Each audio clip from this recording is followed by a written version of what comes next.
खुलुमबाय दिनै फुंबिलिनि खौरांफोरा जाबाय गिबि खौराङाव दङ 2026 मायथाइखौ बयबो गोदान मिजिं आरो मिजिंजों बरायनो थियारि जागासिनो दं। 2025 मायथाइ बारनो खालि सानथामल' सम दंसै। मख'नो गोनांदि जौगाखांनायनि गोबां खौरांफोर मोननायजों लोगोसेनो दुखुनि खौरांफोराबो हादोरसानि सुबुंफोरखौ जेंनायाव खोख्लैदों। बेबादिनो सोलिफु बोसोर एबा 2025 मायथाइनि 7 डिसेम्बर खालाराव अरुणाचल प्रदेशनि आनजाव जिल्लानि हायुलियां मुंनि जायगायाव मोनसे गिख्रंथाव लामा जाब्रबथायाव तिनिसुकिया जिल्लानि सा 20 खामानि मावग्राफ्रा जिउ खोमानो गोनां जादोंमोन। 11 डिसेम्बर खालि बे खौराङा सोराङाव फैनायनि उनाव 15 डिसेम्बर खालि गासैबो गोथै सहफोरखौ बोखांनो हादोंमोन। बेबादिनो 20 डिसेम्बर खालि गाहाय मन्त्रि नरेन्द्र मोदीनि आसाम दावबायनाय समावबो नगाव जिल्लानि कामपुराव रेल जाब्रबथायाव मासिनि हाग्रानि मैदेरनि जिउ गोमादोंमोन। गुबुन मोनसे मख'जाथाव जाथाया सोनाब कार्बि आंलं जिल्लानि केरानियाव जानाय, जेराव जाय जाथाया कार्बि सोमावसारगिरिफोरनि गेजेरजों सोमजिदों। कार्बि आंलं गावखुंथाय आफादनि गाहाय मावफुं सोद्रोमा आरो दंगा मकम बिजेपिनि गागि दैदेनगिरि तुलिराम रंहांनि सिगांनि न' थामहिनबा बिमा बिफानि न'खौ अर सावना होनाय जाथायबो जानानै थाङो। जाय कार्बि आंलंआव गोबां आफादफोरा सोरखारनि हा खान्थि बादियै कार्बि आंलंआव लाबोनाय कार्बि नङै सुबुंफोरखौ होखारनायनि दाबिजों थांनाय माखासे सप्तानिफ्रायनो सोमावसारगासिनो दंमोन। सोमावसारनायनि समाव पुलिसनि गुलि गावनायाव सानै सुबुंनि जिउ खहाबो जायो आरो पुलिस बिबानगिरिफोरजों लोगोसे गोबां आइजोफोराबो गोब्राबै जोखोम जानो गोनां जादोंमोन। उनाव खुंथायनि खावलायनायखौ मानिना रौनियाफ्रा फ्लेग मार्च खालामदोंमोन, जाय थासारिखौ एसे सामलायनो हानाय जादोंमोन। गोदान बोसोर जानो थाखाय खालि सानथामल' सम दंसै। गोदान बोसोरखौ नोजोर बोनानै गोबां नेमफोरा सोलायगोन। बे सोलायनाय नेमफोरनि गोहोमखौ साफ्रोमबो नोगोरारिनि जिउआव मोनदांनो हागोन। फैगौ 1 जानुवारि खालारनिफ्राय थामहिनबा गोदान बोसोर 2026 आव UPI सिम आरो मेसेज दैथायहरनायनि नेमफोराव सोलायनाय नुनो मोनगोन। बे बेलायाव UPI आरो डिजिटेल पेमेन्टजों सोमोन्दो थानाय नेमफोरखौ गोख्रों खालामनाय जागोन। थगायनायखौ होबथानो थाखाय सिम भेरिफिकेशननि नेमफोरखौ गोख्रों खालामनाय जागोन। पेन कार्ड आरो आधार कार्डखौ लिंक खालामनायनि जोबथा समा फैगौ डिसेम्बराव जोबगोन। जुदि बियो फोनांजाबनाय जाया अब्ला बियो 1 जानुवारि खालारनिफ्राय सोरखारि खामानियाव बाहायजानाया खम जागोन। खामानि गैयै जानायनि जाहोनाव नोंथाङा ITR रिफान्ड, रिसिप्ट आरो बेंकिं सुबिदाफोरखौ लानो हानाय जानाय नङा आरो नोंथाङा 1 जानुवारिनि सिगां जुदि खालामाब्ला नोंथांमोना 1000 रां फाइन होनांगोन आरो सोरखारनि स्किमनि मुलाम्फानिफ्राय जानगाराव थानो गोनां जागोन। बेंकिं खान्थियाव आरोबाव मोनसे सोलायनायखौ लाबोगोन। SBI, पान्जाब नेशनेल बेंक आरो HDFC बेंकआ लननि इन्टारेस्ट रेटखौ खमायगोन। बे थिरांथाया बे जानुवारिनि थामहिनबा 1 जानुवारि खालारनिफ्राय गोहोम गोग्लैगोन। जानुवारिनिफ्राय गोदान फिक्स डिप'जिट इन्टारेस्ट रेटआ बाहायजागोन। LPG सिलिन्डारनि बेसेनावबो सोलायनाय नुनो मोनगोन। 1 जानुवारि खालारनिफ्राय LPGनि बेसेना बारायनो एबा खमायनो हागौ। रायजो नाङैनो बांग्रिंनि गोहोम। गोबां समफोराव बांग्रिं मावनायखौ नुनानै सुबुंफोरा मोनसे गिखांनाय थासारि लाबोयो। बेबायदिनो हरखाबै थांनाय सानखालि एबा मैया गिख्रंथाव बांग्रिंआ मावलाङो। मैया मोनाबिलिनि 6:12 रिंगायाव बांग्रिंनि मावग्लुंनाय जादोंमोन। बांग्रिंआ रिक्टार स्केलाव 4.2 गोहोनि होनना मिथिनो मोननाय जादों। बांग्रिं मावग्लुंनायनि गाहाय मिरुआ सनितपुर जिल्लानि दिकियाजुलिनि खाथियावमोन। दासिम जेबो खहा जानाय खौरां मिथिनो मोननाय जायाखै। बलिउडनि मुंदांखा फावखुंगुर सलमान खानआ गावनि 60थि जोनोम सानखौ थांनाय सानखालि नखरैनो फालिदों। गावनि जोनोम सानजों लोब्बा लाखिनानै 2026 मायथाइनि गावनि फैनो गोनां बेटेल अफ गलवान सावथुननि टिजारखौबो इउट्युबनि गेजेरजों थामहिनबा ससियेल मिडियानि गेजेरजों फोसावनाय जायो। फावखुंगुरा गावनि फार्म हाउसनि बायजोआव खेखानाय सावगारिया समाजारि बिजोङाव गोसारदों। बिथांजों फट' खेबनायखौबो नुनो मोननाय जादों। फावखुंगुरा गावनि पेनवेल फार्म हाउसआव गावनि स्पेशेल सानखौ फालिनायाव नखरनि गोबां हाथरखिफोरा बाहागो लादों, जेराव सलमान खाननि बिफा सलीम खान, बियादै अरहान आरो निर्बानाबो दंफायो। लोगोसे आरबाज आरो चहेल बिथांमोनाबो बाहागो लायो। मख'नो गोनांदि फावखुंगुर सलमान खान, जायखौ भाईजान, दाबंग खान, टाइगार, सिकंदर, सुल्तान बायदि गोबां मुंजों मिथियो। मोजां मोनगिरिफोरनि गेजेराव बयजोंबो मिथिजानाय सलमान खानआ गावनि जोनोम सान थामहिनबा 27 डिसेम्बर 1965 मायथाइयाव जोनोम जादोंमोन इन्द'राव आरो बिथांनि फेन्सआ भारतावल' नङा गुबुन हादोरावबो दं, जेराव बिथांखौ भाईजान मुङै मिथिनाय जायो। चिरांनि बिजनीआव UPPL हानजानि गिदिर खहा। बिजनी जिल्ला UPPLनि सा 50 कच राजबंशी दैदेनगिरि आरो मावथिफोरा UPPLनिफ्राय बिबान एंगारदों।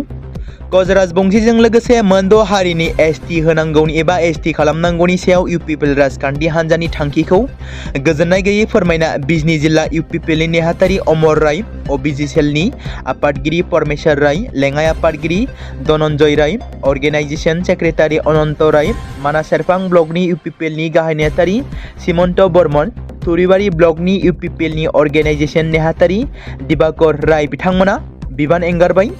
बेनि अनगायैबो बर' बाजार प्राइमारि इउपिपिएलनि लेङाइ आफादगिरि जगमोहन राय, भक्तिराम राय, बर' बाजार बुध इउपिपिएलनि नेहाथारि बिराज कुमार राय, इउपिपिएलनि बिटिसि जौगाखां गौथुमनि आफादगिरि जगेन चन्द्र राय आरो बिजनी जिल्ला इउपिपिएलनि सा 50 कच राजबंशी दैदेनगिरि आरो मावथिफोरा जयैनो इउपिपिएल हान्जानिफ्राय बिबानखौ एंगारो।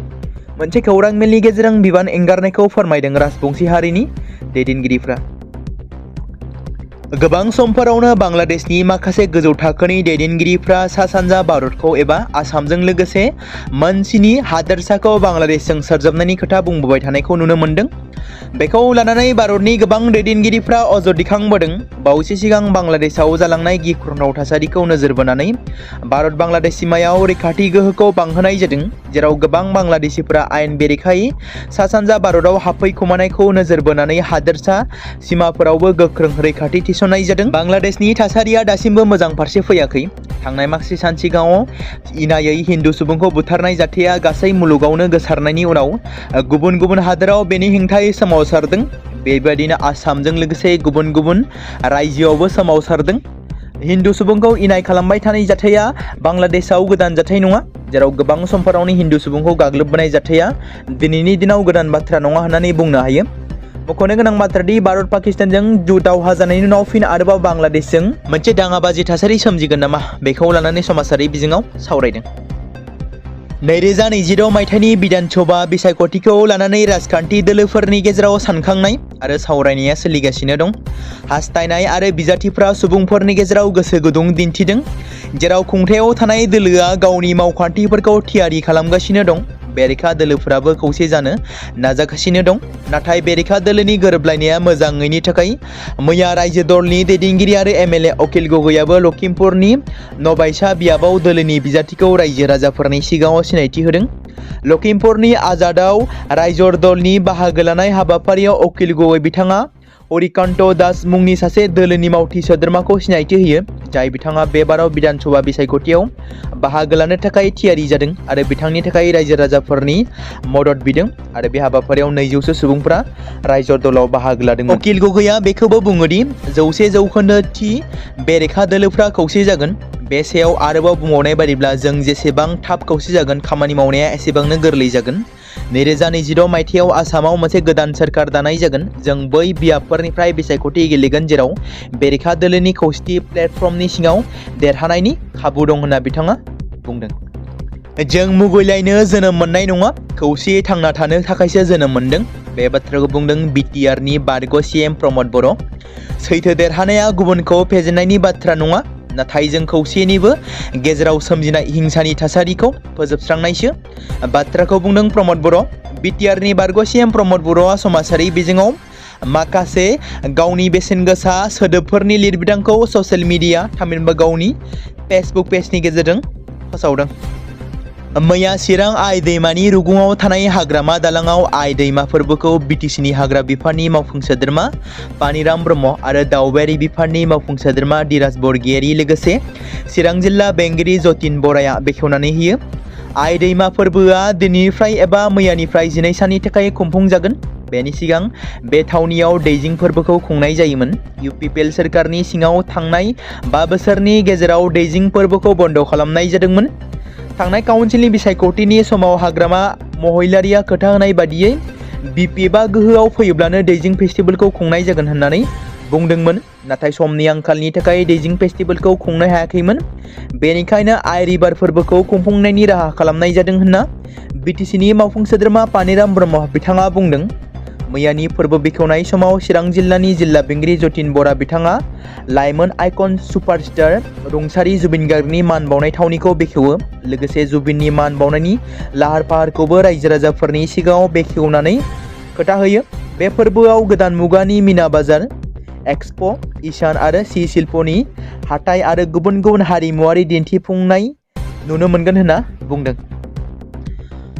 परमहंस शिव नारायण स्वामीनि गायसननानै गालांनाय आरो गुरुदेव कालीचरण ब्रह्म आफाया फोसावनानै गालांनाय सैथो सनातन ब्रह्म धोरोमनि एबा शास्त्रनि सान्थौफोरखौ सुबुं आरो मुलुगनि गेजेराव फोसावनो आरो गेवसार होनो यज्ञनि गेजेरजों मुलुगाव गोजोन आबहावा सोमजिहोनो थाखाय सुबुंनि गेजेराव गियान बेरखांहोनायनि थांखि लानानै बोखावजायै लखिमपुर जिल्ला ब्रह्म धोरोम आफादनि खुंगा 52थि बोसोरसालिया जथुमा आरो बोखावजायै लखिमपुर जिल्ला ब्रह्म धोरोम लाइमोन आफादनि खुंगा 22थि बोसोरसालिया जथुमा लोगोसे बोखावजायै लखिमपुर जिल्ला ब्रह्म धोरोम आइजो आफादनि खुंगा 10थि बोसोरसालिया जथुमाखौ जथायै गेजेर जनाय दखरा ब्रह्म धोरोमनि सिङाव थानाय बग्रिगुरि बर' एमबि फरायसालिनि गेलेग्रा फोथाराव दिनैनिफ्राय गाबोन 22 डिसेम्बर 2025 सनिबार आरो रबिबार साननैनि हाबाफारि लानानै गाजा गोमजायै खुंनो थाखाय हाबाफारिया मैया सेथि सान जायो आरो गिबि सान हिसाबै रामदन्दिकारि गामि पन्चायतनि आफादगिरि कनायश्री महिलारिया बेनि उनाव बेखेवनानै होनाय सायनासालिखौ बिथाङा बेखेवो आरो बर' एमबि फरायसालिनि गाहाय फोरोंगिरि महादेब नार्जारियाबो बाहागो लायो। गिबि साननि थान्दैफोरनि नुजाथिनायाव खुगा लाइसि स्निथि बिसान ब्रह्म गियान दा ब्रह्म गियान मुंनि बिजाबखौ जनाय जिल्ला बर' थुनलाइ आफादनि लोगो आफादगिरि मानिक बर' बिथाङा बेखेवनानै होयो आरो जिल्लानि सिङाव थानाय मोनफ्रोमबो दखरानि थान्दै धोरोम सिबियारि बिथांमोननि नुजाथिनायाव मैयानि थान्दै मेलाव गोजाम आफादखौ सिफायनानै गोदान आफाद दानाय जागोन होननानै फोरमायो। बोखावजायै लखिमपुर जिल्ला ब्रह्म धोरोम आफादनि आफादगिरि चन्द्र महन मुसाहारि बिथाङा फोरमायबावनाय बायदिब्ला दिनैनि नैथि सानाव गेवलां मेलाव बेखेवगिरि आलासि महरै बर' कसारी अनसाय गाव हायुं खुंथायनि गाहाय मावफुं सोद्रोमा मिहिनीश्वर बसुमतारी बिथाङा बाहागो लागोन। गाहाय आलासि महरै दुलाराय ब्रह्म धोरोम आफादनि आफादगिरि अश्नि सोरगियारि आरो थांखि जानाय बुंथिगिरि महरै दुलाराय ब्रह्म धोरोम आफादनि प्रसारक मनरन्जन ब्रह्म, खौस्रि बर' सुबुं आफादनि आफादगिरि मनरन्जन बसुमतारी, दुलाराय बर' फरायसा आफादनि नेहाथारि बड'सा ब्रह्म आरो ओनसोलनि गोबां दैदेनगिरि बिथांमोना मैखोमै बाहागो लाफैगोन होनना मिथिमोनदों। रुंसारि जुबिन गार्गखौ बुथारनाय केसनि सायाव थाबैनो बिजिरनायखौ थि खालामनो थाखाय गुवाहाटी उकिल एस'सिएशना सोरखारनिसिम गोख्रों दाबि दैखांदों। एस'सिएशननि बायदिब्ला बे सेन्सिटिभ केसनि बिजिरनायखौ स्पेशेल फास्ट ट्रेक कर्टनि गेजेरजों खुंफुंनांगौ। दिनै गुवाहाटी उकिल आफादनि मावख'आव खुंनाय मोनसे खौरांगिरि मेलनि गेजेरजों गाहाय नेहाथारि उपुर्बा शर्मा बिथाङा बुंनाय बायदिब्ला सानफ्रोमबो फास्ट ट्रेक बिजिरसालिनि गेजेरजों हियारिं खालामब्लासो बिजिरनायनि खामानिखौ थाबैनो फोजोबनो हागोन, जाय बिजिरनायनि थाखाय मोनसे जर'खा कमिटिबो दानायनिबो दाबि खालामो। बे बेलायाव गिबि मन्त्रि डक्टर हिमन्त बिश्व शर्मानो हरनाय गांसे गोसोखांलाइखौ मख'नानै उपुर्बा शर्मा बिथाङा बुंबावोदि गुवाहाटी उकिल गौथुमा बे आयदानि सायाव उदाङै नोजोर होनो थाखाय उकिलफोरनि मोनसे जर'खा हानजा दाफुंनाय जागोन। मख'नो गोनां बाथ्रादि बेनि सिगां गुवाहाटी उकिल गौथुमा CJM बिजिरसालिनि हेंथायै उखैहाब सोमावसारनाय हाबाफारि लादोंमोन आरो गुवाहाटी उकिल एस'सिएशननि जायगानि बिल्डिंखौ जायगा सोलायदोंमोन आरो बे बेलायाव एस'सिएशननि आफादगिरि प्रदीप कुमार बिथाङा बुंनाय बायदिब्ला CJM बिजिरसालि आरो उकिल आफादनि मावख'खौ अरायनि थाखाय जायगा सोलायनाया आफादनि जेंना सोमजिहोदों होनना बिथाङा बुंदों। फैगौ 2026 MLA बिसायख'थियाव BTCआव BJPनि एलायन्सखौ लानानै गिबि मन्थ्रिया बिबुंथि होदों। BPF आरो UPPL ज' थानाया जाथावना नङा, जों माबा मोनसे गोदान राहा दिहुननांगोन बाथ्राखौ बुंदों आसामनि गिबि मन्थ्रि डक्टर हिमन्त बिश्व शर्माया। मिरु नखर मन्थ्रिजों सावरायोब्ला माबा मोनसे राहा ओंखारगोन। BPFआबो कंग्रेसजों थाङा, UPPLआबो कंग्रेसजों थांगोननि मिजिं गैया, बे बाथ्राखौ गिबि मन्थ्रिया बुंदों। आदर्शनि बिसायख'थिनि खालारखौ फैबाय थानाय 3 दाननि गेजेरावनो फोसावनाय जागोन बाथ्राखौ बुंदों गिबि मन्थ्रि डक्टर हिमन्त बिश्व शर्मा बिथाङा। दिनै गुवाहाटीनि श्रीमन्त शंकरदेव कलाक्षेत्र भवनाव जानाय BJP दोलोनि हादोरसा मावफुं जथुम्मायाव बिबुंथि लाखिनानै बे गोनांथार बाथ्राखौ बुंथिदों। बेनि अनगायैबो मेलाव नुजाथिनाय मावथिफोरखौ थांखिनानै गिबि मन्थ्रिया थांनाय 10 बोसोराव सोरखारनि जाफुंसारनायफोरनि सोमोन्दै फोरमायो। हादोरसानि गुबुन गुबुन जायगानिफ्राय गासै MP आरो MLAफोरजों लोगोसेनो 800सो मावथिफोरनि नुजाथिनायजों बे जथुम्माया दानि राजखान्थियारि थासारिखौ नायफामनानै 2026 मायथाइनि बिसायख'थिनि थाखाय मोनसे आफादारि खाबुखौ थियारि खालामो। मेलनि गेजेरजों गिबि मन्त्रि डक्टर हिमन्त बिश्व शर्माया बुङो दि सिगां सुबुंफोरखौ फोथायहोनाय जायोमोन दि हेंथा खालामाजासे जेबो मोननो हाया आरो सोरखारि साख्रि थिसननायनि सोमोन्दैबो गिबि मन्थ्रिया बुंनाय बायदिब्ला बिजेपि सोरखारा गिबियाव 1.5 लाख साख्रि होनायनि थांखि लादोंमोनब्लाबो 5 बोसोरनि गेजेरावनो 2 लाख सुबुंफोरनो साख्रि होनो हादों होनना बुंदों। चिरां जिल्लानि सारियालियाव गिख्रंथाव जाब्रबथायाव जायगायावनो सासे आइजोनि जिउ खहा।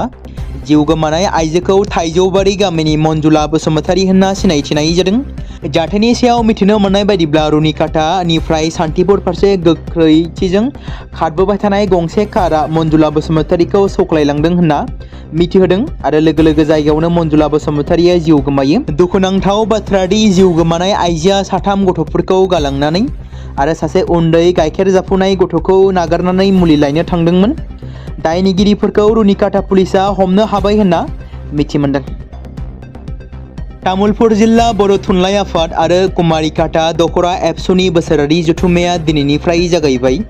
तामुलपुर जिल्ला बर' थुनलाइ आफादनि 20थि बोसोरारि जथुम्मा, कुमारिकाटा दखरा एबसुनि 52थि थान्दै जखनथाइ आरो कुमारिकाटा दखरा गुदि बर' थुनलाइ आफादनि जथुम्माया लटिबारि फाख्रिबारि गेजेर फरायसालिनि गेलेग्रा फोथाराव दिनैनिफ्राय जागायबाय।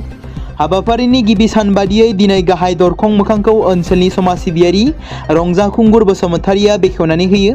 बेजों लोगोसे मुंख्लं अबिराम बर' गोसोखांथि गाहाय सायनासालिखौ तामुलपुर बियाबनि एमएलए जलेन दैमारिया बेखेवनानै होयो। बेजों लोगोसेनो आलासि जिरायसालिखौ कुमारिकाटा आउटपस्टनि आइसि राजेन बर'आ बेखेवो। बेनि उनावनो फारियै बड'लेण्ड मुंख्लंफोरखौ गोसोखांनानै आलारि बाथि फोजोंनाय, जौसां बेखेवनाय, थान्दै मेलनि जिरायसालि बेखेवनाय, जामुंसालि बेखेवनाय, मावसोम बादा बेखेवनाय बायदि हाबाफारिया जानानै थाङो। तामुलपुर जिल्ला बर' थुनलाइ आफाद कुमारिकाटा दखरा एबसुनि जथुम्मायाव बाहागो लानानै तामुलपुर बियाबनि एमएलए जलेन दैमारिया बुंथियोदि बर' माहारिनि सिनस्रि एबसु आरो बर' थुनलाइ आफादा हारिनि रैखाथिनि थाखाय अरायबो खामानि मावबोदों। बेनिखायनो खुंजानो गोनां हाबाफारियाव ओनसोलनि रायजो राजाफोरखौ बाहागो लानो खावलायो। गाबोननि जानो गोनां गेवलां मेलनि हाबाफारियाव बिटिआरनि बारग' गाहाय मावफुं सोद्रोमा प्रमद बर' थुनलाइ आफादनि बारग' गाहाय मावफुं नेहाथारि कामेश्वर ब्रह्म, एबसुनि गाहाय नेहाथारि कनेन्द्र बसुमतारी, लोगोसेनो एबसुनि हायुङारि लोगो बुंथिगिरि बिजित गोरा नार्जारि, मावफुं सोद्रोमा गणेश कसारिजों लोगोसेनो गोबां आलासिफोरा बाहागो लागोनखौ बानजायनाय आफादनिफ्राय मिथिहोयो। आथिखालाव जोंनि बर' लाइमोनफ्रा बबे लामाजों थांगासिनो? माब्लाबा सोरनिबा सायाव नंखाय खोथा फोसावनाय, माब्लाबा सोरखौबा समाजनि गनायजाथावै गाज्रि सावगारिजों ब्लेम खालामनाय, समाजारि बिजोंनि गेजेरजों स्प्रेड एबा भाइरेल खालामनाय, बेफोरबादि खालामनानै गावखौ मा दिन्थिनो सानदों? गोबां समफोरावनो फेसबुकनि गेजेरजों बायदि गनायजाथावै सावगारि खालामनानै भिडिअ खालामनानै हगारनाय, सोरनिबा समाजनि गनायजाथावै भिडिअ एबा सावगारि मोनोब्ला ससियेल मिडियायाव पस्ट खालामनाय जाथायफोरा जाबोबाय थादों। नाथाय बेखौ रावबो साना जे माब्लाबा सोरनिबा फिसा दाय एबा फिसा गोरोन्थियावनो गिदिर दाय गोनां जागोन। बेबादिनो बिटिसिनि बारग' चिफ प्रमद बर'खौ सोरबा दुथां लाइमोना बिबायारिनि महर होनानै एआइनि मदद लानानै नंखायै स्प्रेड खालामदों एबा फेसबुकनि गेजेरजों हगारना होनायखौ नुनो मोन्दों, जेराव प्रमद बर'खौ बिबायारिनि महर होनायखौ नुनो मोन्दों। नाथाय बियो सैथ' नङा, गासैबो नंखाय, जेराव एआइनि मददजों खालामनाय जादों।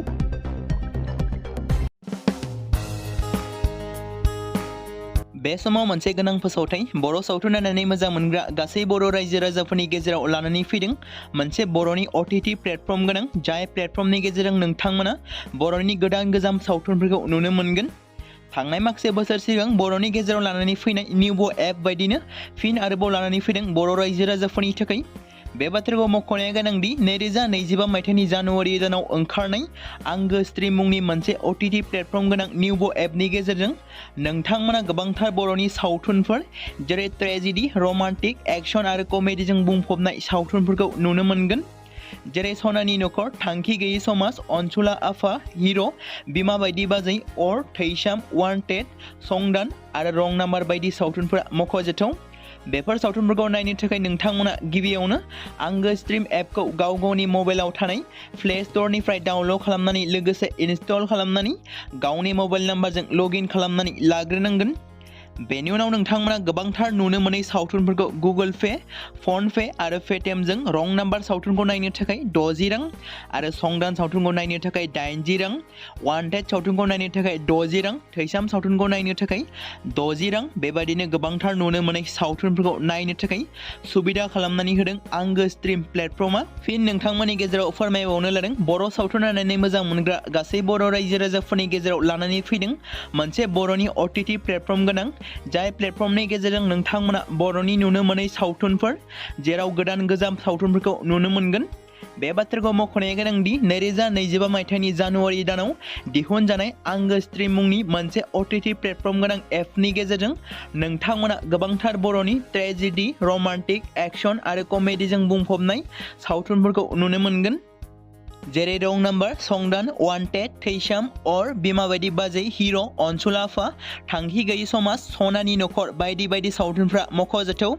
बेफोर सावथुनफोरखौ नायनो थाखाय नोंथांमोना गिबियावनो आंगो स्ट्रिम एपखौ गावनि मबाइलाव थाखानाय प्ले स्ट'रनिफ्राय इनस्टल खालामनानै गावनि मबाइल नाम्बारजों लगइन खालामखांनायनि उनाव नोंथांमोना गोबांथार नुनो मोनै सावथुनफोरखौ गुगोल पे, फन पे आरो पेटिएमजों रं नाम्बार सावथुनखौ नायनो थाखाय 60 रां, संदान सावथुनखौ नायनो थाखाय 80 रां, वान्टेड सावथुनखौ नायनो थाखाय 60 रां, थैसाम सावथुनखौ नायनो थाखाय 60 रां बेफोरबायदिनो अर सावथुनखौ नायनो थाखाय 60 रां पे खालामनांगोन। बेबायदिनो गोबांथार नुनो मोनै बर' सावथुनफोरखौ नायनो थाखाय सुबिदा खालामनानै होदों आंगो स्ट्रिम प्लेटफर्मा।